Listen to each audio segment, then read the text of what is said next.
Let's talk about my favorite concept in all of physics, Newton's third law. And let's do it in the context of a can sitting on a table in your kitchen. If we draw a free body diagram for that can, the first force we put on any free body diagram is the gravitational force, or the weight force. And we label each force with two indices, the first one indicating what exerts the force, and the second one indicating what experiences the force. In this case, it is the Earth pulling on the can.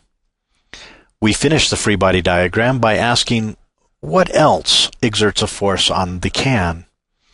Well, the table pushes on the can.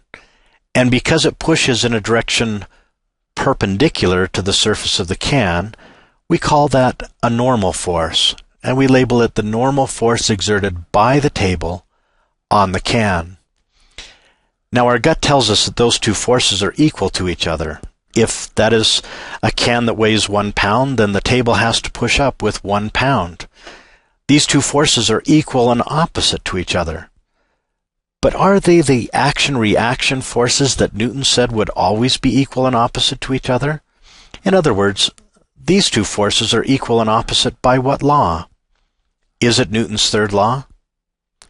I think I can show you that they can't be related by Newton's third law. Let's take this can and the table and put it in an elevator. And let that elevator have an acceleration upward. Let me remind you, that could happen two ways. Either the elevator is moving up and speeding up, or it's moving down and slowing down. In either case, the acceleration vector is going to be pointing upward. Now this diagram has to change. Newton's second law, F net equals ma, tells us that a net force causes an acceleration. That means this diagram has to scream up, like the acceleration. What has to change in our diagram? Will the weight of the can change? No. The Earth pulls on the can the same whether it's in the elevator or in your kitchen. So that means that the normal force has to change, and it has to get bigger in order to cause that acceleration. These two forces that were equal and opposite are no longer equal to each other, so they can't be related by Newton's third law. Newton says that every force in nature has a companion force, part of the same interaction, equal and opposite. What is a companion force, then, for that normal force by the table on the can? Because it's part of the same interaction, it must also be a normal force. If I look at the indices, instead of the table pushing on the can, the companion force would be the can pushing on the table. Where would I find this companion force? On what free body diagram would it appear? Well, look at the second indice.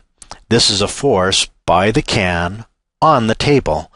So this is on the free body diagram of the table, and I would use a tick mark on each of those forces to indicate that they are part of the same interaction, that they will always be equal and opposite to each other.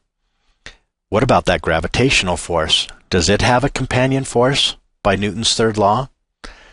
Newton taught us that every force in nature has a companion force equal and opposite. The companion force must also be a gravitational force. Instead of Earth on the can, it will be can on the Earth, and will appear on a free body diagram of the Earth. That diagram for the Earth is a very messy one with billions and billions of forces, but one of them will be this gravitational force, can on the Earth. Notice the pattern. Whenever we are comparing two forces that act on the same object, in this case the can, we use Newton's second law.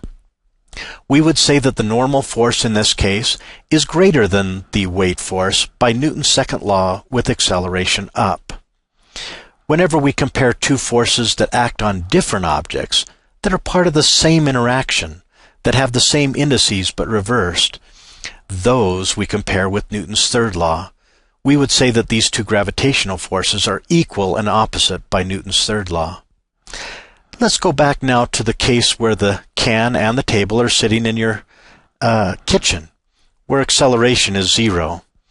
Now we see that the acceleration of the can is 0, and hence the free body diagram for the can must scream balance. When I look at these two forces and ask, How do I know they are equal and opposite? I have to use Newton's second law, not the third law. These two forces are equal and opposite by Newton's second law with zero acceleration. My diagram now has to scream balance. The one force up has to balance the one force down.